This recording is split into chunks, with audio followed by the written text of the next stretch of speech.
I'm Kristen Radtke, and I'm judging the 2021 Multimedia Essay Contest for fourth genre.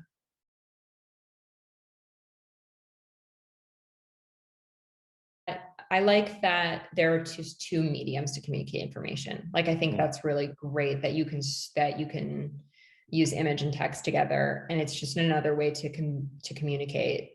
And there's like an immediacy to comics, like, and you can present you can fill out a space or details in a room or something like that you might not in prose because it would be distracting.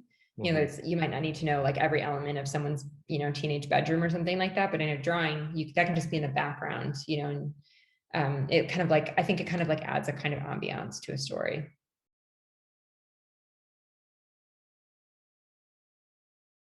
Probably not difficult, but it's been like, it's definitely like, I feel like the naming conventions for comics get kind of muddy because we don't have like, even so, like multimedia essay, I think is like a good term for it, or like graphic essay or something, or graphic narratives or something like that.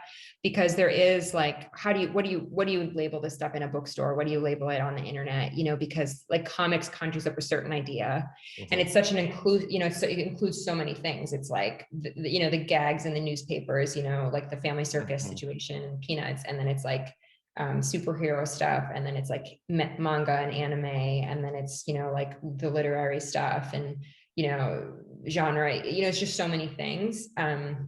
My dad used to tell people that I made adult comic books, which before I told him to what that meant. So I do think like it's more of like the naming gets in the way of that work. And I also think sometimes people are like, oh, I don't really read graphic novels or something like that. But then there are lots of graphic novels that read, as sort of literary, in such a literary way, just like a prose novel might.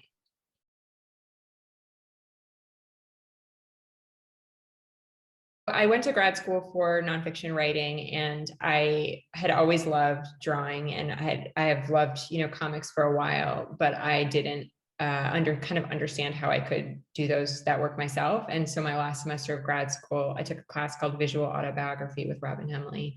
And I was like, why not? Why don't I just try drawing a comic? And so I did, and was like, well, that was really fun. I'm never going to do that again, because it was just so it's so laborious to kind of craft all that. And I also just at the time didn't have the drawing skill required, like the drawing control, I should say, required that it took to like draw something consistently throughout a whole book, so it just took me some time to like, I really taught myself how to do it with that first book, which is why like, I can kind of look back at the first book and like shield my eyes in spots. But yeah, that's how it all started.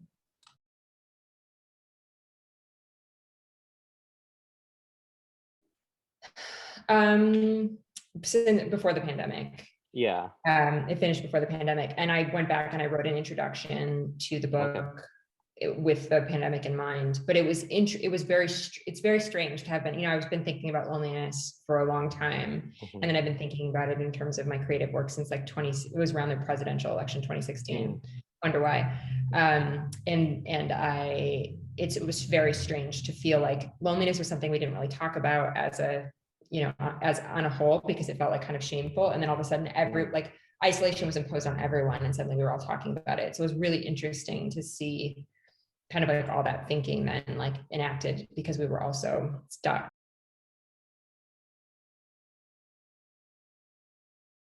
Chronic loneliness and situational loneliness are really different.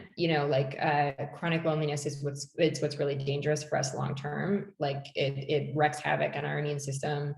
It inhibits our ability to fight things like cancer and disease in general. So that's a really big problem, and that's one of the problems that we're just having worldwide. But in America is kind of one of the top 5 countries that struggles with isolation the most.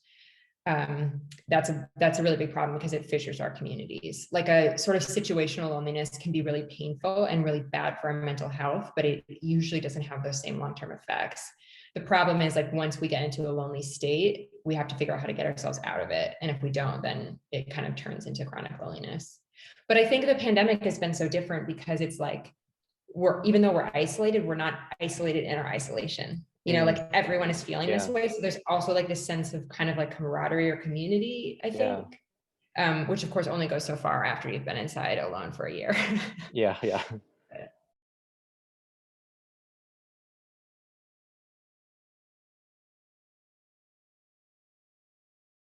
So I'll say that I get a lot of really beautiful comics submitted to me that are it's just a story. I'm really interested in is like, how do you make an argument in a comic in the way you would in an essay? Mm-hmm. How do you communicate ideas that and a narrative simultaneously? Like I'm always looking, I think I'm most looking for work that's like outward looking and inward Mm-hmm. looking, and that's kind of gesturing out to like a larger sort of cultural consciousness.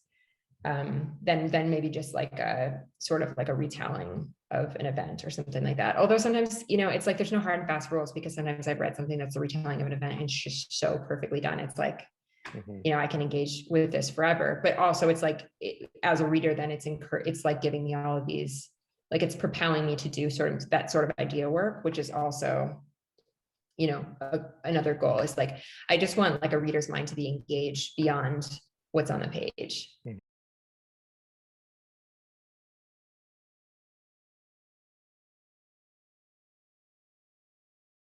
I'm looking at illustration, you know, obviously like on a really boring, to give you a really boring answer, like I'm interested in like the visual, like how something is drawn. Mm-hmm. And it doesn't even mean that it's drawn like quote unquote well. It's just like, is this arresting in some way? Am I drawn in? Which is similar to images in video. Mm-hmm. I mean, I think like with submissions to like a literary magazine for something like video, just like any form where someone's submitting, there's a huge range in like how polished something is. But with multimedia stuff, there's also this added level of like basic tech stuff, you know, like the basic tech elements. And it is a Mm-hmm. challenge to like, how do you, you know, if you don't have like a really expensive camera or something, how do you make something look professional? And like, so I think that has always been like, you know, sometimes like I'll maybe have something that looks like really homemade, but the writing is really great. And it's like, it sort of carries that. And then somehow even like the homemade quality of it becomes like really charming or something, you know, there's like something like that. So I think it's pretty similar. I approach it in the same way. It's like, do I think this is beautiful? Like really, that's the first and most important question is like, I guess I'm just really shallow in that way. I just want to look at really pretty things, you know, Mm-hmm. and that's like very moving to me to see something that's constructed in such a pleasing way. So I think that's one of the first things I'm looking for. And then there's also like, you know, like an ugliness that feels intentional, like a roughness that's also really interesting. I'll say that like often when I'm watching a movie or a TV show and I'm like, wow, this is like so beautifully shot, or like the framing of this is so interesting. Sometimes I'll Google it and I'll be like, oh yeah, that's because it was a graphic novel and it was adapted. Like I think graphic novels do lend themselves really well to adaptation, because there's like in such an intention in graphic novels to like foreground, middle ground, background. And so like even like, you know, like The Walking Dead or something like that, like you'll be like watching it, or in the past when people still watched that show, people would be watching it and there would be like, you know, there'd be like you know, a skull or something in the foreground in this way that is just like, there's like an attention to detail that panels set up. I think that can be really beneficial for film. But I think it took me a long time to even know how to take inspiration from forms that were different from the one I was working in. Like I didn't know how to translate something from like a 3-dimensional space to a 2-dimensional space. So I definitely think about it now in terms of, but you know, it's so different, you know, like two people can have this, like we can have this conversation so much more quickly and in less space on video than it would be if it were drawn, because you have to draw like every gesture, you know, and like little bubbles, and there's only so much. So it's like, you do have to pare it down, I think, more.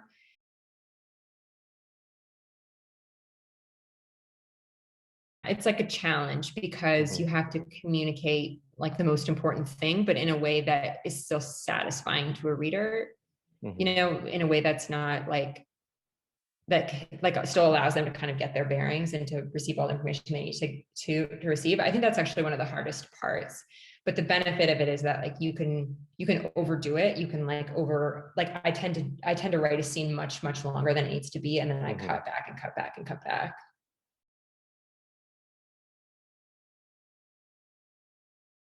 Like graphic novels and stuff like that, I do feel like they're getting taken more seriously. But there's just not that, like, you know, if you compare them to the number of prose novels, there's just like many fewer of those kinds of books that kind of make the rounds and like get well reviewed and stuff like that. in like non-comics journals that kind of like break out into like the main literary space. Mm-hmm. So I don't know. I do definitely agree with John Breslin that there's many more opportunities to do it. And I think part of that too is that like those people who are maybe studying writing in college or something like that, there are classes that are like more geared to that kind of work. Like it seems like they're becoming more inclusive spaces for very different voices and different kinds of work and different approaches.